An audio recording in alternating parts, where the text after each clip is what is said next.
Hello student, this is Shaheen and in this particular lecture video we are going to discuss another part of BCOA business communication जिसमें हम लोग unit number 6 को discuss करेंगे in today's class.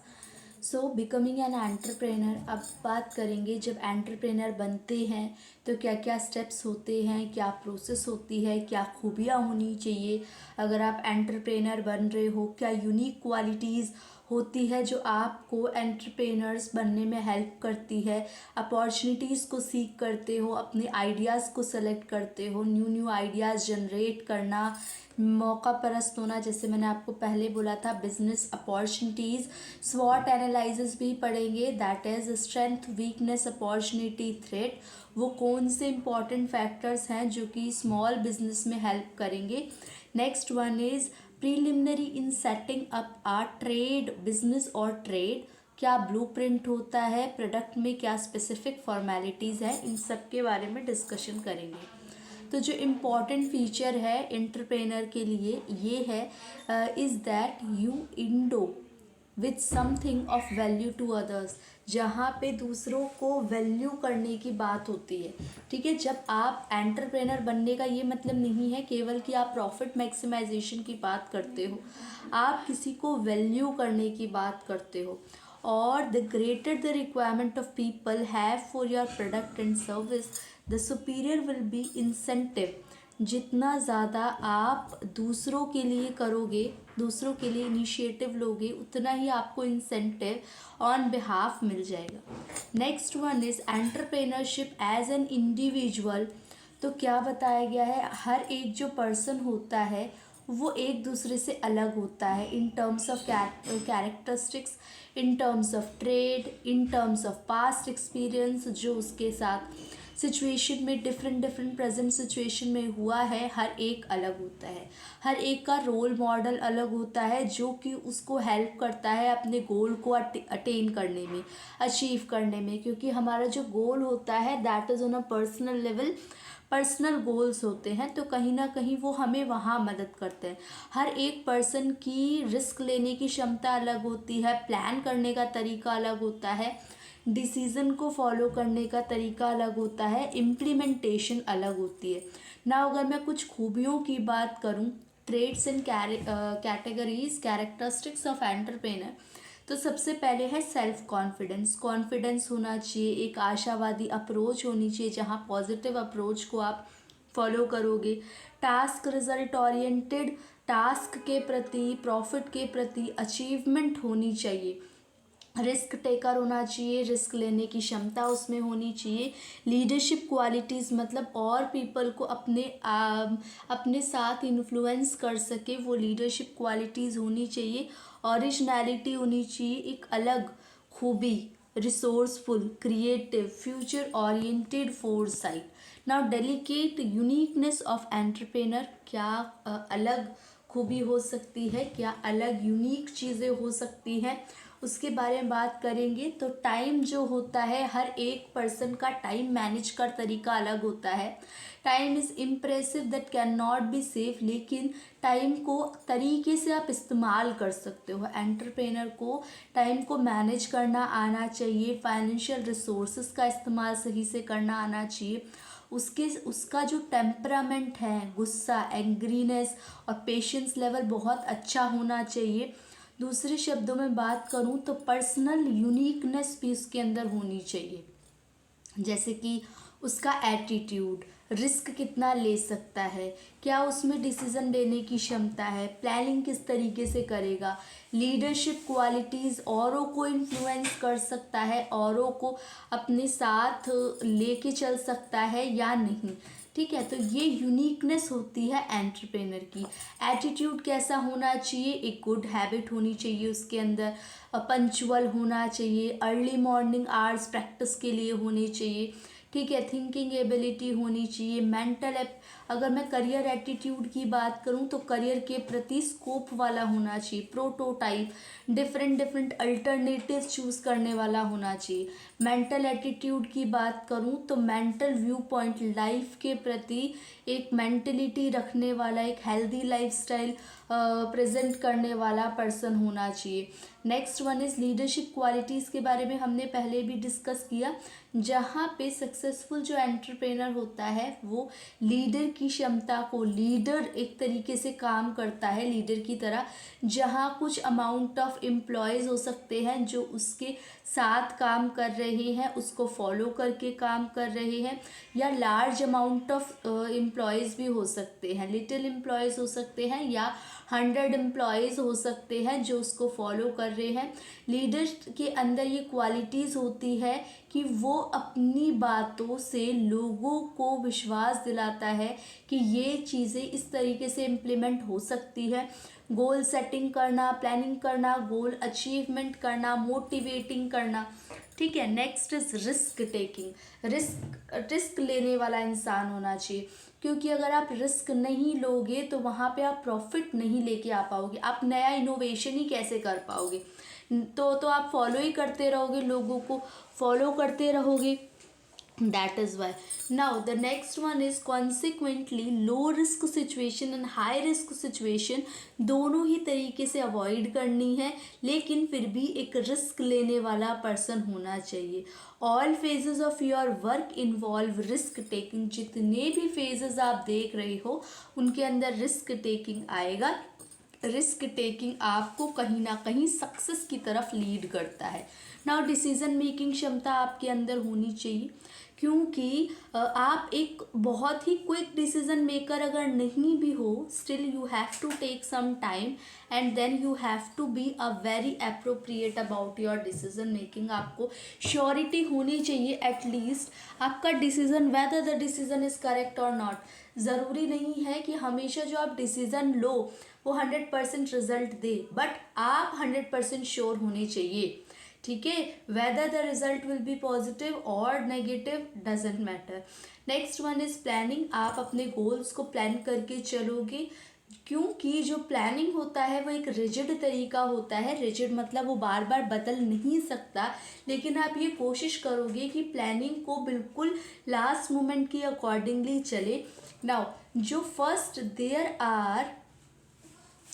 Are entrepreneurial activities, जिसके अंदर task होते हैं, जिसमें बैंकर्स होते हैं, अकाउंटेंट होते हैं, लॉयर्स होते हैं, फाइनेंशियल एंड लीगल एस्पेक्ट के एक्सपर्ट्स होते हैं, वो डिसाइड करते हैं। सेकंड क्या बोल रखा है, there are those aspect of business which may be painstaking and routine. आपको ये भी देख के चलना है, पेन्स टेकिंग मतलब पेन लेने वाला और रूटीन को फॉलो करने वाला एक कंसिस्टेंट पर्सन होना चाहिए। अब सेल्फ एम्प्लॉयमेंट में आपको पता है बहुत सारी अपॉर्चुनिटीज़ होती है, तो उन अपॉर्चुनिटीज़ को सीख करके ग्रैब करना is more important. Now technical training of all these products are provided by various institution, जैसे कि श्रमिक विद्यापीठ। अब यहाँ पे इलेक्ट्रिकल टेक्नोलॉजी है, मॉडर्न टेक्नोलॉजी है, refrigeration and air conditioning mechanism. अब आप इलेक्ट्रिकल टेक्नोलॉजी की बात करो तो electrical wiring, repair and maintenance of domestic electrical appliances, repair and maintenance of electrical motors, operation and maintenance of pumps, ठीक है। उसके बाद नेक्स्ट की अगर मैं बात करूं तो यहाँ पे आ जाता है मॉडर्न टेक्नोलॉजी, जिसमें आप computer repair, program designing, refrigeration में repair and maintenance of car and condition, alternative mode of employment, अलग अलग अगर मोड्स पे जाना है तो भी आपको दे रखा है, printing technology, building technology, agriculture में जाना है, टेक्सटाइल की, होम साइंस, हाउस होल्ड्स की, रिपेयर एंड मेंटेनेंस। इनके बारे में बताया गया कि आप इस इंडस्ट्री के अंदर क्या क्या कर सकते हो। तो ये तो आप नाम से ही समझ पा रहे होगे कि अगर डिज़ाइनिंग बोली है, प्रिंटिंग बोली है तो उसमें क्या होगा। नाउ आइडिया जनरेशन की बात करूँ तो सबसे पहले आपको अल्टरनेटिव आइडियाज़ को सोचना पड़ेगा, सेलेक्ट करने से पहले you have to generate it. आपको मल्टीपल सोर्सेज से ये देखना पड़ेगा। जैसे सपोज एक छोटा सा एग्जांपल दूं तो अगर आपको बिजनेस स्टार्ट करना है तो आप बिजनेस का नाम सोचते हो, कौन से टाइप की फील्ड में आपको बिजनेस स्टार्ट करना है ये सोचते हो, कौन सी जगह पे आपको स्टार्ट करना है ये सोचते हो, ये सोचते हो कि होलसेल में जाना है कि रिटेल में जाना है। इन सारे सेक्टर्स को देखते हुए चलते हो तो आपको एक आइडिया जनरेट करना है। अब आप जो आइडिया जनरेट कर रहे हो वो क्या हो सकता है, वो ऐसा हो सकता है कि वो लोगों की प्रॉब्लम को सॉल्व कर सके, सॉल्व पीपल्स प्रॉब्लम, जिसके अंदर जो एग्जिस्टिंग प्रोडक्ट है वो फुलफिल नहीं कर पा रहा। जैसे सपोज आपने एक यूनिक प्रोडक्ट सोचा, फॉर एग्जांपल कि एक ऐसा लैपटॉप बनाऊंगा मैं या एक ऐसा फ़ोन बनाऊंगा मैं जिसको कभी भी चार्जिंग की रिक्वायरमेंट नहीं होगी। सपोज एक यूनिक आइडिया आपने ये सोचा, ठीक है।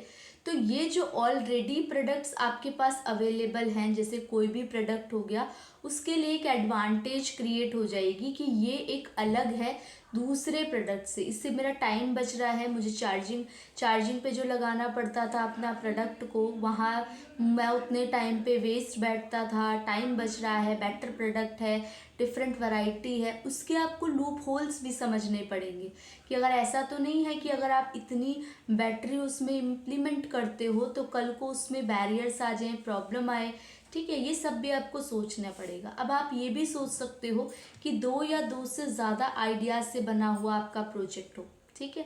जैसे नया आइडिया, एक कोई नया आइडिया और एक कोई पुराना आइडिया, दोनों को मिला करके new ways of doing old things, पुरानी चीज़ों को करने का नया तरीका, पैकेजिंग चेंज कर दी, कुछ न्यू फीचर्स चेंज कर दिए, इम्प्रूविंग द प्रोडक्ट सर्विस, आप प्रोडक्ट को या सर्विस को बदल दे रहे हो, कुछ एक्स्ट्रा बेनिफिट्स दे रहे हो प्रोडक्ट के अंदर, आफ्टर सेल सर्विस वगैरह ऐड कर रहे हो, extending somebody's else successful idea to other setting, आपने किसी का सक्सेसफुल आइडिया चूज किया और वहाँ पे कुछ चीज़ें चेंज करी और चीज़ें चेंज करने के बाद उसको इम्प्लीमेंट कर दिया। जैसे successful introduction of new product service gives ideas for repeating to catch growing market, जैसे कि electric mosquito repellent is most of the developing countries.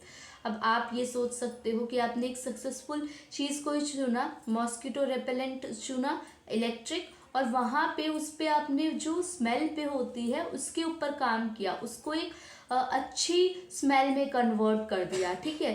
तो ये क्या है, एक सक्सेसफुल आइडिया को चूज करके उसमें कुछ चेंजेस कर दे रहे हो।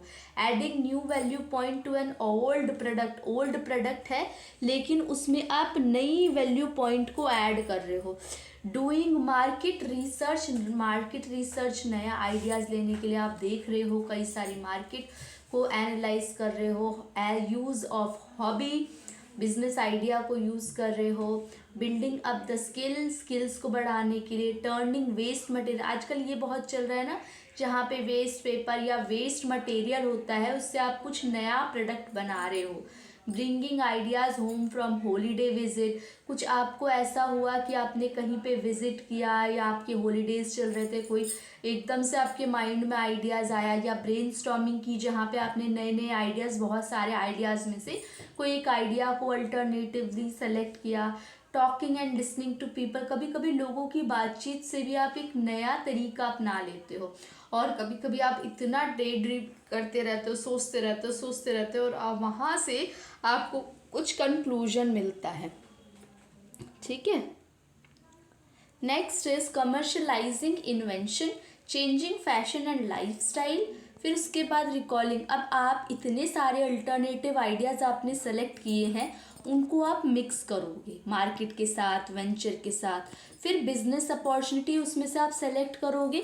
तो प्रोस्पेक्टिव, अब आप ये भी सोचोगे कि जो आइडिया मैं सोच रहा हूँ वो आइडियाज़ कितना उसका स्कोप वाइड है, ये भी सोचते हुए चलना पड़ेगा आपको। ऐसा नहीं है कि सिर्फ आप आइडिया जनरेशन की तरफ सोचो और ये नहीं सोचो। नेक्स्ट वन इज़, जो आपका क्या होगा, फेवरेबल मार्केट डिमांड और surplus of demand over obtainable supply on hand in the market. Ample rate of return, जहाँ पे आपको अच्छा खासा रेट ऑफ रिटर्न मिले, investment normal rate of return के इक्वल हो, रिस्क प्रीमियम भी आपका कवर हो रहा हो। ऑब्जेक्टिव बिजनेस अपॉर्चुनिटी का ये होना चाहिए, फिजिकल रिसोर्सेज बढ़ रही है आपकी, capital, land, labour, supply, fuels, category, those factors that influence the opportunity, business opportunity. वो कौन से फैक्टर्स हैं जो कि बिजनेस अपॉर्चुनिटीज़ को अफेक्ट कर सकते हैं, जैसे कि इंडस्ट्रियल इन्वेंट्री, आपका एक्सपोर्ट का चांस, इंफॉर्मेशन लेना, इंटरनल रिसोर्स का इस्तेमाल करना, एक्सटर्नल सपोर्ट लेना, height of risk in the business, business में रिस्क लेना, लेवल ऑफ इनर डिमांड, आपका प्रोडक्ट अच्छा खासा चल रहा है लेकिन फिर भी आप रिस्क लेना चाहते हो, psycho analysis of existing unit performance, ये कहीं ना कहीं आपकी हेल्प करेंगे। Now identify my business choice, जहाँ पे मैं स्वॉट एनालिसिस को चूज़ करूँगी। स्वॉट analysis, strength, weakness, opportunity, threat. आप लोग बताओगे कि ये दिया किसने था और कब दिया था, इसका आंसर आप लोग मेंशन कर सकते हो। नेक्स्ट वन इज़, आप ये देखोगे, let us look at example of pickle making. Pickle making कैसे बनता है, और आपको यहाँ पे ये जो एक थ्योरी है, ये जो मॉडल है, वो ये कहता है अपनी स्ट्रेंथ को, अपनी ताकत को पहचानो, अपनी कमज़ोरी को दूर करो और मौका ढूंढो, मौका, डिफरेंट डिफरेंट अपॉर्चुनिटीज़ को देखो और ख़तरों से पहले से ही अवेयरनेस रखो। स्ट्रेंथ, पिकल जो है, pickle is a part of well establish food habit in India. इसमें इन्वेस्टमेंट कम करनी पड़ती है, स्किल्स आसानी से बन सकती है। कमज़ोरी ये है कि ये सीजनल रॉ मटेरियल से ही बनता है, जैसे कि मैंगो का पिकल है तो मैंगो आपको अवेलेबल होगा इन समर सीजन ओनली, तो ये एक प्रॉब्लम हो सकती है। प्लस ये ऐसा प्रोडक्ट नहीं है जो लॉन्ग सिनेरियो में चलता रहता हो, पेरिशेबल है, ख़राब होने के चांसेस रहते हैं और इसमें लाइसेंसिंग की भी फॉर्मेलिटीज़ होती है। अगर आप अपॉर्चुनिटीज़ की बात करो तो एक अच्छी खासी मार्केट यहाँ पे है, ब्रांड की सेलिंग पॉसिबल हो सकती है और कस्टमर को अलग अलग टेस्ट चाहिए होते हैं पिकल्स वगैरह में। और अगर थ्रेट की बात करो तो यहाँ पे कॉम्पिटिटर्स बहुत ज़्यादा हैं, ब्रांड की प्रेफरेंस लोग दिक्कत कर जाते हैं, उनको चेंज करने में, ब्रांड चेंज करने में प्रॉब्लम होती है और कस्टमर का चेंज भी कभी कभी बदल जाता है, वो कहता है इस बार ये वाला प्रोडक्ट नहीं दूसरा। तो that is strength, weakness, opportunity, threat. ये जो इम्पॉर्टेंट है आपके एग्जाम के पॉइंट ऑफ व्यू से, हो सकता है इस पर आपका शॉर्ट नोट पूछ लिया जाए या लॉन्ग सिनेरियो में भी क्वेश्चन अराइज हो जाए। तो आप पिकल का एग्जाम्पल दे सकते हो, हाँ बिल्कुल दे सकते हो। Now crucial factors for setting up the small business, अगर आपको स्मॉल बिजनेस सेट करना है तो कुछ इम्पॉर्टेंटली पैरामीटर्स आपको देखने पड़ेंगे। साइज, कितना बड़ा बिजनेस आप बनाना चाहते हो, लोकेशन, कौन सी जगह पे बनाना चाहते हो, आपको एक्सपीरियंस कितना है, आप कितना पैसा लगा रहे हो, और आपकी ऑनरशिप, आप खुद बिजनेस को क्रिएट कर रहे हो या किसी और की हेल्प ले रहे हो, ये भी इम्पॉर्टेंट हो जाता है। तो प्रीलिमिनरी स्टेप्स क्या होते हैं सेटिंग अप ऑफ बिजनेस और ट्रेड, तो आपका मैंने जितने भी पॉइंट्स बताए वो सब प्रीलिमिनरी स्टेज में आएंगे क्योंकि ये पहले ही डिसाइड करना पड़ता है, ठीक है। फिर उसके बाद फैमिलियर विद योर मार्केट, आप हर एक चीज़, अपनी मार्केट, जो भी आप प्रोडक्ट को चूज़ कर रहे हो उसके बारे में ईच एंड एवरीथिंग स्टडी करो, एजुकेशन से लेके, स्किल से लेके, एक्सपीरियंस से लेके, devoted to your market, chat about your ideas, लोग आप पे भरोसा कर पाए। Don't be frighten to spend money, पैसा खर्च करने में आपको कंजूसी नहीं करनी चाहिए, अगर आप कंजूसी करोगे तो आप आगे नहीं बढ़ पाओगे। नेटवर्किंग के ऊपर भी आपको नेटवर्क बनाने पड़ेंगे। नाउ प्रोडक्ट स्पेसिफिक फॉर्मेलिटीज़ की अगर मैं बात करूं तो अगर आप फार्मास्यूटिकल प्रोडक्ट में आते हो तो एक अलग डिपार्टमेंट होता है, पैक्ड फूड का अलग डिपार्टमेंट होता है, exercisable product central exercise department के अंदर आता है, प्रिंटिंग प्रेस, इनफेर्मेबल जो गुड्स होते हैं ये अलग अलग आते हैं ना। बिजनेस ब्लूप्रिंट, बिजनेस का blueprint is like a business plan, ठीक है, इसको मतलब बोला गया है, बिजनेस प्लान को बोला गया है बिजनेस प्लान आउटलाइन या ब्लूप्रिंट, ठीक है। Rational for writing the business sketch, that it is the blue print of your business. Cover sheet होनी चाहिए, statement of purpose, detail of business. उसके अंदर देखो कवर शीट में क्या होगा, कंपनी का नाम होगा, कंपनी का एड्रेस होगा, फ़ोन नंबर होगा, लोगो होगा, नाम होगा, कौन से साल शुरू हुई ये होगा, और जिसने उसको प्रिपेयर करवाया वो होगा। स्टेटमेंट ऑफ पर्पस, क्या कंपनी करना चाहती है, कंपनी के उद्देश्य क्या है, अगर कंपनी को ज़रूरत पड़ी लोन की तो क्यों पड़ी, और कितनी ज़रूरत पड़ी, कितना successful, why you will be successful, आप सक्सेसफुल क्यों बनना चाहते हो, how and when you plan to repay your loan, अगर आपने लोन ले रखा है तो वो आप लोन कब पे कर पाओगे। ना बिजनेस की डिटेल की बात करूं तो लीगल है, फिर उसके बाद बिजनेस का डिस्क्रिप्शन क्या है, कौन से प्रोडक्ट सर्विस यूज़ कर रहे हो, जगह क्या है, और बुक कीपिंग के मेथड्स क्या है, ये सारी चीज़ें बिजनेस आउटलाइन में आएंगी। अगर मार्केटिंग की बात कर रहे हो तो target market, competition, advertising, pricing, location, और फाइनेंशियल डॉक्यूमेंट की बात करो तो आप सारे डॉक्यूमेंट्स आ जाएंगे आपके, जिसमें आप प्रिपरेशन ऑफ फाइनेंशियल स्टेटमेंट्स करोगे, बैलेंस शीट बनाओगे, ट्रेडिंग, प्रॉफिट एंड लॉस, ये सब। सपोर्टिंग डॉक्यूमेंट्स क्या क्या है, रिज्यूम्स हो सकता है, financial statement, credit reports, invoices भी हो सकता है, letter of reference, contracts, legal document, miscellaneous document. Strategy to accumulate the business blue point, क्या बोल रखा है, when you are ended your business blue print, आपका प्रोफेशनल हो गया, but the lender need to be familiar with that you did it. जो business का blue print होगा will be the most excellent indicator, जिससे कोई भी आपकी सक्सेस को देखेगा।